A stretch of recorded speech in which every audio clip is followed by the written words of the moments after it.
If we had one piece of advice about technology or even your life to be a little grandiose, I think it's just to look up from your screen, or really just, we're sitting here. Actually, in this place,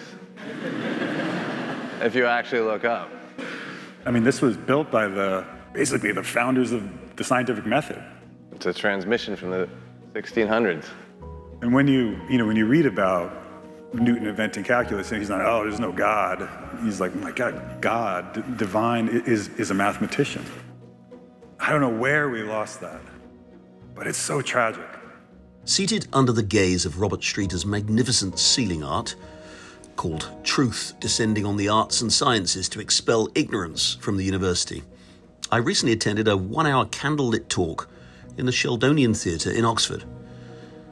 The title of the conversation between Twitter co-founder Biz Stone and Pinterest co-founder Evan Sharp, Reconnecting with the Sacred in a Technology-Driven World. If you can't tell, like I said, I've been having this spiritual awakening the last 5 or 6 years, and I can't even begin to talk about how profound it is to have your consciousness start to shift and evolve. It's like a second adolescence.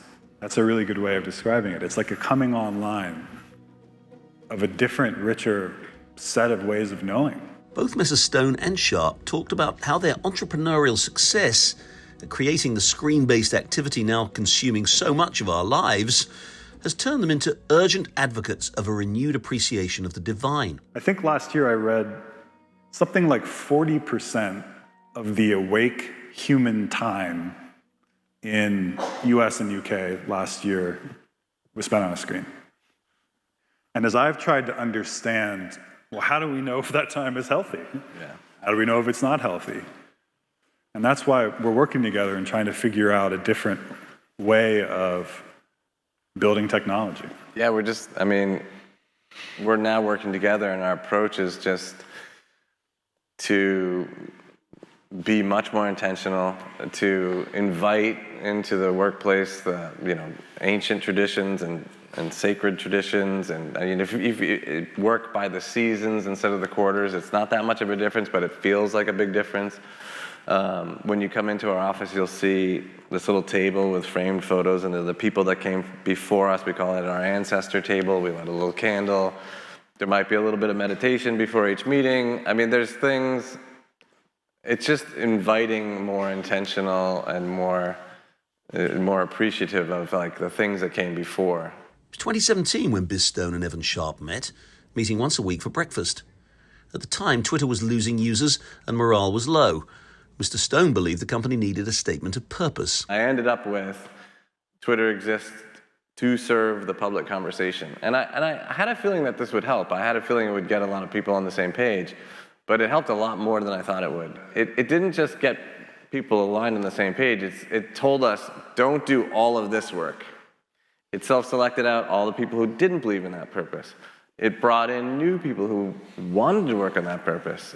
It really had a huge transformational effect. And it's these kinds of changes that the two, quote, accidental technologists, as they describe themselves, believe go some way to fixing the damage done to mental and social health by the ubiquity of social media and technology. I'm so struck by how the word technology is a spell. Like when we call something technology, we use that word just for the most recent thing that we've invented. And then when something becomes everyday, we stop calling it technology. And if you call something technology, it has all this power. It's a spell. We use it instead of saying the word magic.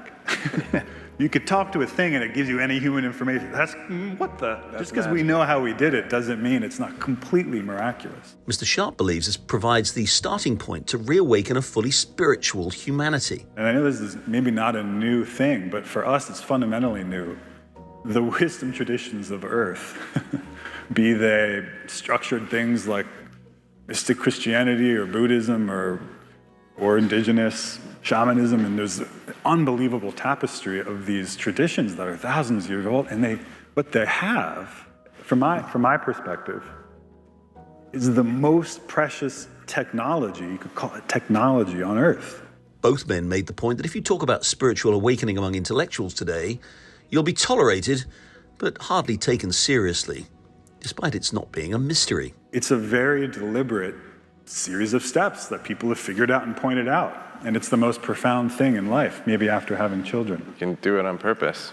And it ultimately culminates in this very simple, direct experience.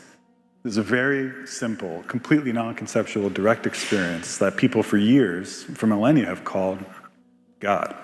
The steady accumulation of scientific knowledge over millennia has challenged, undermined, and for many, extinguished the idea of some divine, infinite creator.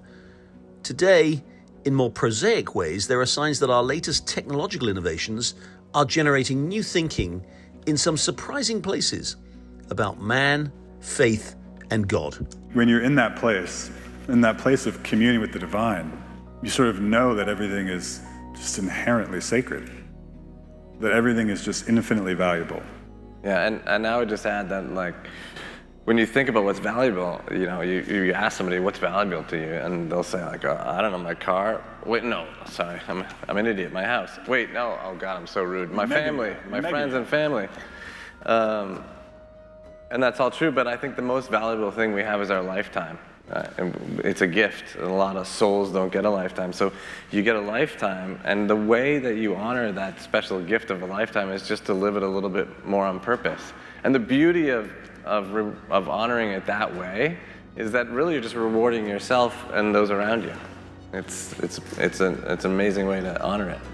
Yeah, and in a way, I think it's the opposite of what the technology we've been building the last 15, 20 years does for people's minds and hearts and souls. And that needs to change.